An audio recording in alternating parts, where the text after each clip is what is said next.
चल जाए कि इस संसार में मैं क्यों आया।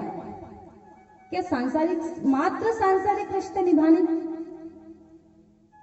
नहीं, इसका कोई तो कारण होगा जो परमात्मा ने मुझे मनुष्य का शरीर दिया है। अरे कितने जीव घूम रहे हैं, उनको क्यों नहीं दिया? मुझे दिया। और ऊपर से भारतवर्ष में, जहां सनातन धर्म जिसमें हम जन्मे हैं, और उसमें ऊपर से मध्य प्रदेश में खंडवा जिला, जहां एक तरफ धूनी वाले दादाजी महाराज, एक तरफ श्री संत सिंगाजी महाराज, मां नर्मदा, जिसके लिए कहा जाता है कि संसार में प्रलय आएगा तब भी उसका नाश नहीं होगा, वो क्षय नहीं होगी, वो अक्षय है। उसके तट पर हम बैठे हैं, तो कोई तो कारण होगा, कोई तो रीजन होगा। भगवान ने कुछ न कुछ तो योग्यता हमारे अंदर देखी होगी, जिस समय हम अपने मन से ये प्रश्न करना शुरू कर देते हैं। बड़ी विचित्र बात है कि आज लोग कहते हैं कि मनुष्य स्वार्थी है। कहाँ स्वार्थी है महाराज? मनुष्य स्वार्थी ही तो नहीं है। हमेशा 24 घंटे, वैज्ञानिक भी कहते हैं कि 24 घंटे में से लगभग 23 घंटे और 55-56 मिनट हम केवल दूसरों के बारे में सोचते हैं। मात्र 4 मिनट ऐसे होते हैं, वो भी टुकड़ों में बटे हुए, अलग अलग बात, जब हम अपने बारे में सोचते हैं। उसने मुझसे ये नहीं कहा, उसने मुझसे वो नहीं कहा, अरे मैं उनके घर गया, उसने मुझसे पूछा ही नहीं। हमेशा दूसरों के बारे में सोचते हैं, तो हम स्वार्थी कहाँ हैं? बड़े परोपकारी हैं। हमेशा दूसरों की बुराई निकालने में लगे रहते। जिस दिन मनुष्य स्वार्थी हो जाएगा, अपने बारे में सोचेगा कि मैं इस धरती पर आया ही क्यों, मुझे इस धरा पर, इस पावन भूमि पर जन्म मिला ही क्यों? बस इसीलिए कि जन्म लूं, खेलूं कूदूं, बड़ा हो जाऊं, विवाह हो जाए, संतान आदि हो जाए, धन कमा लूं और एक दिन मर जाऊं। क्या कारण होगा? जिस दिन ये प्रश्न मन में आने लग जाएंगे, धीरे धीरे अकेले बैठकर खुद से बात तो करो। खुद से बात करने वाला कौन होता है? बोले पागल होता है। कहते हैं ना कि पागल होता है जो खुद से बातें करता है। पागल, पाय अर्थात कुछ पाना, और गल अर्थात पंजाबी में कहते हैं बात। जिसने कोई रहस्य, जिसने कोई बात, जिसने कोई ऐसी बात जाननी हो जो किसी को न पता हो, वो पागल है। खुद से बात तो करो, कभी खुद के बारे में तो सोचो। जिस दिन हम खुद से बात करने बैठेंगे, अच्छा देखिए आजकल सबके पास मोबाइल है, और उसमें जब हम अपना व्हाट्सएप खोलते हैं तो शायद ही सब लोग ऑनलाइन मिलते हो। सब तो नहीं मिल पाते, लेकिन कुछ कुछ होते हैं जो ऑनलाइन मिल जाते हैं, और जिनको हम अपनी तरफ से कोई प्रश्न करते हैं, कोई मैसेज भेजते हैं, तो जरूरी नहीं है कि तुरंत रिप्लाई आ जाए या वो तुरंत देख ले। ऐसा नहीं होता कि वो तुरंत देख ले, लेकिन एक बार अपना खुद का नंबर व्हाट्सएप पर सेव करो और उसमें सबसे पहले व्हाट्सएप को खोलो और खुद के नंबर को देखो। हमेशा ऑनलाइन रहता है, हमेशा। और जैसे ही आप मैसेज करेंगे खुद को, तो वो तुरंत देख लेगा। क्या अर्थ है इसका? कि वो अंदर जो बैठा है ना, वो हमेशा 24 घंटे 12 महीने 7 दिन ऑनलाइन बैठा है तुम्हारे लिए। एक बार उससे प्रश्न तो करो। तुमने प्रश्न किया नहीं और उसने उत्तर दिया नहीं, तुरंत तुरंत देख लेता है, इग्नोर नहीं करता है। और जब हम खुद से प्रश्न करते हैं, खुद से बात करते हैं, तो हमारे जन्म लेने का कारण भी धीरे धीरे समझ में आने लगता है। ये भ्रम जो फैला हुआ है, ये भ्रम धीरे धीरे दूर होने लगता है।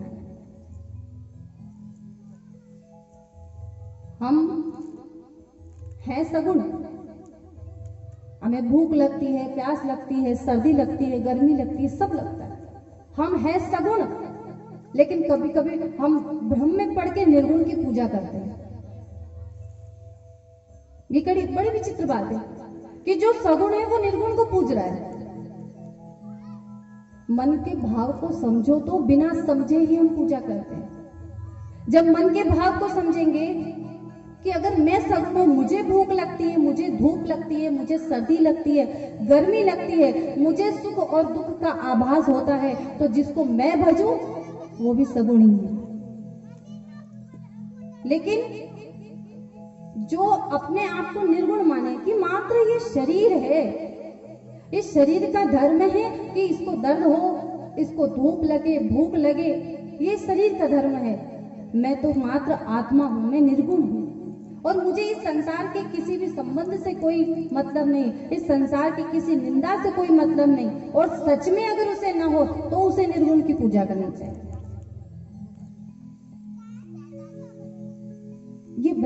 ये जो भ्रम है, ये भ्रम बस दूर हो जाए किसी भी तरह। जितनी कथाएं होती है हम उतनी कथाओं में जाते हैं, लेकिन प्रश्न यही उठता है कि कथा से पाया क्या? क्या पाया? क्या खाली हाथ गए? इतने बड़े मेले में जाओ, सब चीज फ्री मिल रही हो, कोई मूल्य नहीं देना है आपको, मात्र वहां आकर बैठना है, देखना है और लेकर जाना है, सब फ्री में मिल रहा है। और फिर भी अगर वहां से खाली हाथ लौट जाए तो लोग यही कहेंगे कि क्यों अपना समय पास करने के लिए वहां पहुंचे, क्यों समय बर्बाद किया। तो यही विचार करें कि इस श्रीमद् भागवत कथा के मेले में आए हैं, यहाँ सब कुछ बिना मोल के मिल रहा है। देना क्या है? केवल अपना मन। इस मन को, उस मन मोहन को देना है। उसके बाद आप जो चाहे ले जा सकते हैं। यहाँ आ जाए, बैठ ले, कथा सुन ले, बहुत अच्छी से इतो मजो आयो कि कई आए। और घर जाके कोई पूछे आज कथा में क्या सुना, अरे सब तो सुना है, 3 घंटे की कथा सुनी, तो क्या क्या याद रखेंगे? भूल गए, मतलब खाली हाथ लौट गए। हर कथा, कई लोग कहते हैं बहुत सारी कथाएं सुनी हमने, जहां जहां कथा होती सब जगह, बहुत अच्छी बात है। श्री तुलसीदास जी ने कहा है कि भजन जैसे भी हो वैसे करो। अरे अगर मन नहीं कर रहा ना तो तन से करो, पर करो। किंतु हम विवेकी हैं, और विवेक कब आता है? जब हम सत्संग करते हैं। तुलसीदास जी ने बड़ी सुंदर चौपाई लिखी है महाराज। बिनु सत्संग विवेक न होई, बिन सत्संग विवेक न होई, बिनु सत्संग विवेक न होई, बिन सत्संग विवेक न होई, राम कृपा बिनु सुलभ न सोई, राम कृपा बिनु सुलभ न सोई, बिन सत्संग विवेक न होई, बिन सत्संग विवेक न होई, राम कृपा बिनु सुलभ न सोई, राम कृपा बिनु सुलभ न सोई। बिन सत्संग विवेक न होई और राम कृपा बिन सुलभ न सोई। अर्थात ये जो हम सत्संग में बैठे हैं, ये जो माँ भद्रकाली के आंगन में उनके चरणों में बैठे हैं, ये उसी की कृपा हुई है, इसलिए हम बैठे हैं। वरना हमारी क्या हैसियत है महाराज? अरे ये क्षण गया, अगला क्षण आएगा नहीं आएगा, इसका भी हमें भरोसा नहीं है, इसका भी हमें भरोसा नहीं है। और कितने भरोसे से रात को अलार्म लगा के सोते हैं कि सुबह जाग जाएंगे। भरोसा है कि सुबह हो जाएगी हमारी, लेकिन उम्मीद, आशा कि हम अगर सुबह जागना चाहें तो इसी समय पर जागे। अब कई लोग कहते हैं कि सत्संग क्यों करते हैं, क्या मतलब है? अरे हमने इतना सत्संग किया, इतना भजन किया, कोई मतलब नहीं निकला। इतनी मन्नतें मानी, इतने मंदिर गए, कोई मतलब नहीं निकला। तो जैसे रात को अलार्म भरा जाए तो वो उसी समय नहीं बजता कि बज जाता है, नहीं बजता, उस समय नहीं बजता। अलार्म कब बजता है? जिस समय के लिए भरा जाता है। अलार्म उस समय बजता है जिस समय के लिए भरा जाता है। इसी तरह सत्संग में आकर मन में इस सत्संग का अलार्म भरा जाता है। ये तुरंत बजे ना बजे, जिस दिन जरूरत पड़ जाएगी, जिस समय के लिए भरा जा रहा है उस समय जरूर बज जाएगा, जरूर बजेगा। और उसकी सेल खराब हो सकती है, शायद वो मशीन है वो बंद हो सकता है, लेकिन ये जो पुण्य हम इकट्ठा कर रहे हैं उस परमात्मा के सामने उसके चरणों में डाल रहे हैं, वो कभी धोखा नहीं दे सकता। इसलिए उससे प्रार्थना करें कि अब बस बहुत हो गया, बहुत भ्रम पाल लिया हमने अपने मन में कि संसार मेरा है, बेटा मेरा है, बेटी मेरी है, सब आपके ही हैं, लेकिन तन से नहीं मन से भ्रम को हटाना। तन से तो सबकी जिम्मेदारी निभानी होगी, क्योंकि अगर भगवान ने हमें परिवार दिया है तो कुछ ना कुछ सोच समझ कर ही दिया होगा, कुछ जिम्मेदारियां दी हैं तो कुछ ना कुछ सोच समझ कर ही दी होगी। तो मन में एक ही भाव आए कि अब प्रभु कृपा करो यह भांति, ब्रह्म तजी भजन करूं दिन रात। जो भी कर्म करूं उसमें तेरा भजन हो। मन और भाव एक ही हो कि मैं जो कर्म कर रहा हूं, चाहे परिवार के लिए हो, समाज के लिए हो, देश के लिए हो, चाहे स्वयं के लिए हो, वो तेरे चरणों में अर्पित। ये सत्संग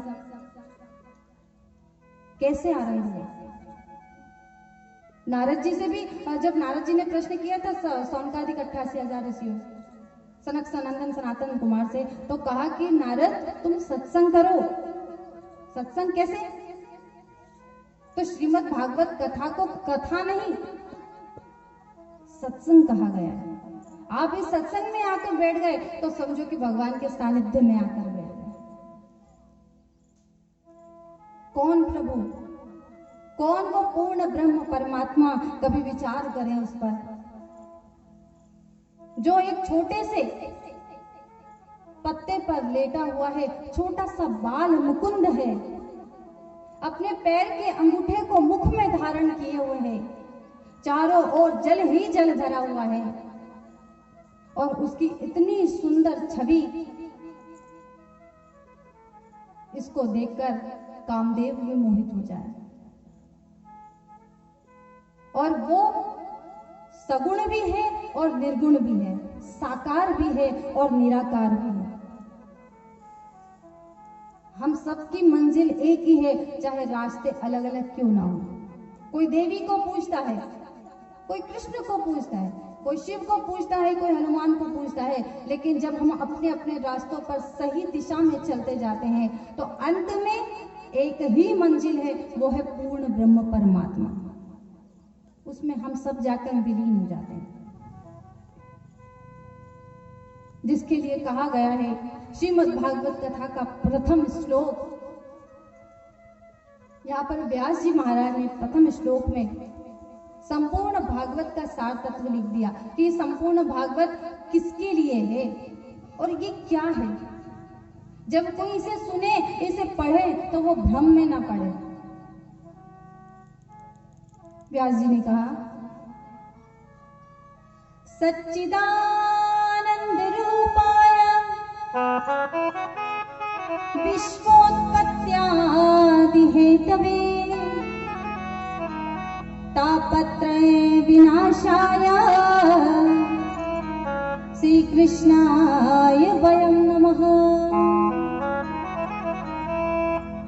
क्या कहा? सच्चिदानंद रूपाय।